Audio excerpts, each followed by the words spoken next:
Hanoï, le carrefour de l'ancienne rue Paul Bert et du Petit Lac, à l'heure de la sortie d'usine.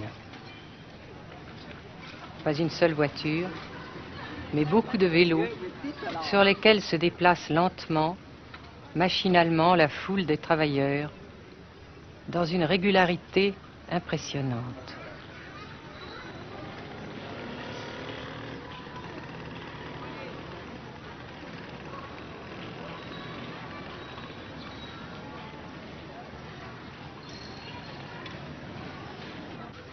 La sensation que ce pays est anormal ne nous a pas quittés au Nord-Vietnam. Anormal d'abord parce que toute vie individuelle a disparu au bénéfice d'un effort collectif extraordinaire.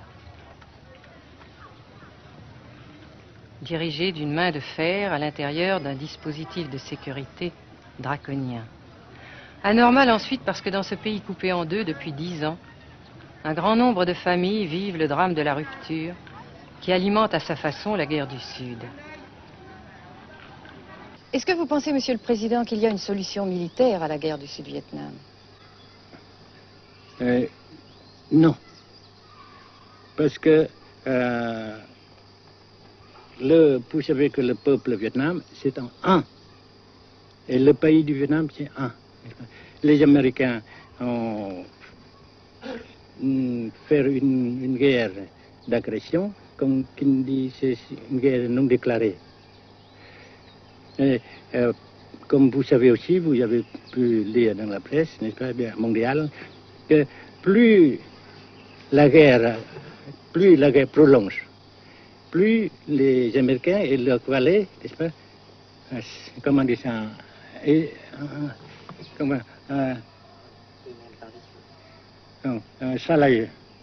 s'enliser, hein? Et plus ils supportent des échecs, comme vous savez récemment, n'est-ce pas? Par conséquent, la guerre ne peut pas durer éternellement. Et je suis très heureux que les politiciens haut placés français ont reconnu cela. Vous pensez que le général de Gaulle pourrait en quelque sorte, à un certain moment, arbitrer le conflit? Arbitrer, qu'est-ce que vous comprenez par le mot arbitraire? Nous ne sommes pas des équipes de football. Hein? Mais au-delà des accords de Genève, si je ne me trompe, une idée du général de Gaulle est la neutralisation de tout le sud-est asiatique. Est-ce que c'est une idée qui vous semble intéressante? Comme j'ai déjà dit quelquefois, c'est une idée intéressante. Mais ça dépend encore une fois de la volonté de ces peuples et la manière comment on procède à réaliser. C'est une grande question, n'est-ce pas? Et je ne peux pas dire que je suis d'accord.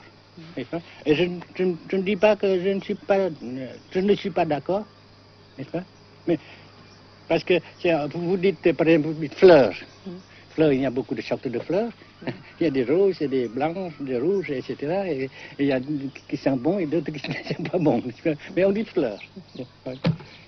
Monsieur le Président, nous avons constaté avec chagrin qu'au cours de notre voyage au Nord-Vietnam, que l'influence française était devenue à peu près inexistante dans votre pays. Les moins de 25 ans ne comprennent plus du tout le français. Et je me demande si, à votre idée, des rapports peuvent se rétablir tels que la France continue à jouer une sorte de rôle culturel ici.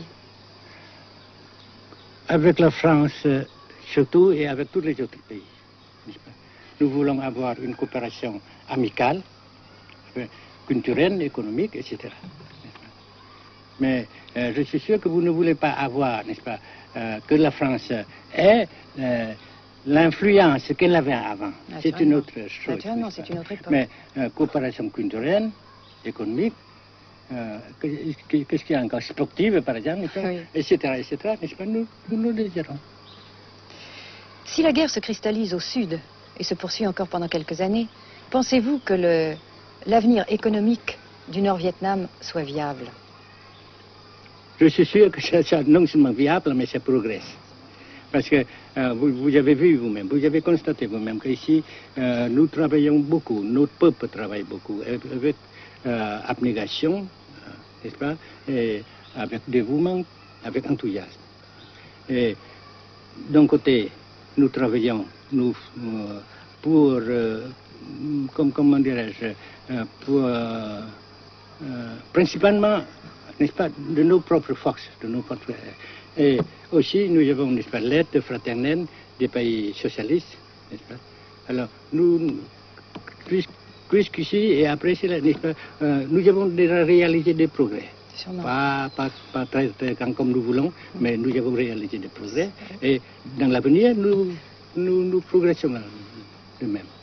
Mais vous mentionnez là l'aide des pays socialistes. Est-ce que cette aide ne s'est pas trouvée légèrement compromise à la suite du conflit idéologique entre la Russie et la Chine? Non, parce que ces questions, n'est-ce pas, différences idéologiques entre nos différents partis frères, c'est nos affaires intérieures. Ça passera. Et l'unité, ça se fera. Mais l'aide fraternelle continue et continuera. Et c'est très précieux pour nous. Bien sûr. Mais certains ont l'impression chez nous, Monsieur le Président, que le Nord-Vietnam se trouve actuellement assez isolé, asphyxié même, et que politiquement, il pourra difficilement éviter de devenir une sorte de satellite de la Chine. Qu'est-ce qu'on peut répondre à cela? Jamais.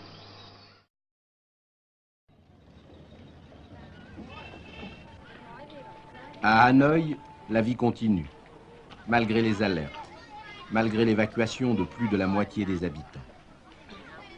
Les petits magasins de la rue de la Soie sont pour la plupart fermés.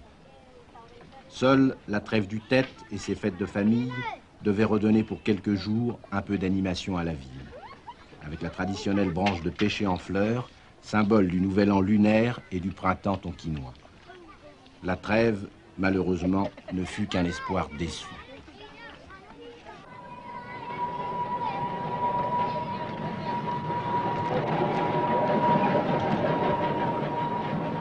Dans les rues, de grands panneaux de propagande donnent les informations de guerre, les statistiques officielles et quotidiennes des pertes américaines. Selon le gouvernement de la République démocratique du Vietnam, 1631 avions américains auraient été abattus au-dessus du Nord-Vietnam.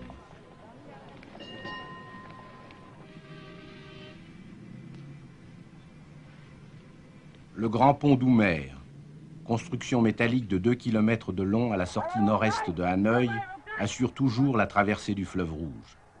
Sa sauvegarde est capitale. La défense antiaérienne du Vietnam, tant redoutée par les pilotes américains, dispose de nombreuses fusées solaires de fabrication soviétique. C'est la première fois que nous pouvons vous les montrer. Les rampes mobiles de lancement sont déplacées chaque nuit afin de déjouer les repérages.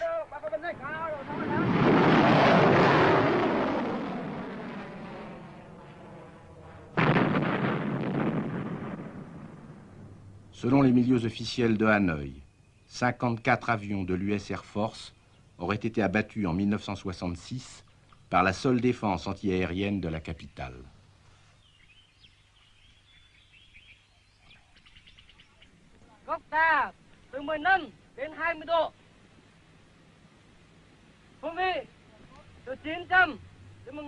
Pour la première fois également, nous avons pu voir les pilotes et les avions de chasse vietnamiens.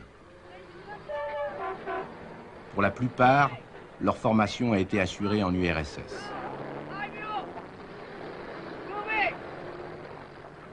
L'état-major des forces aériennes du Vietnam se défend d'utiliser des pilotes ou des spécialistes étrangers. Les MiG-17 et 21 participent de plus en plus nombreux à la défense du Nord-Vietnam. Les résultats des combats aériens sont mal connus et contradictoirement mentionnés dans les communiqués vietnamiens ou américains. Le général Vo Nguyen Giap, ministre de la Défense, a répondu à nos questions concernant le point de la situation.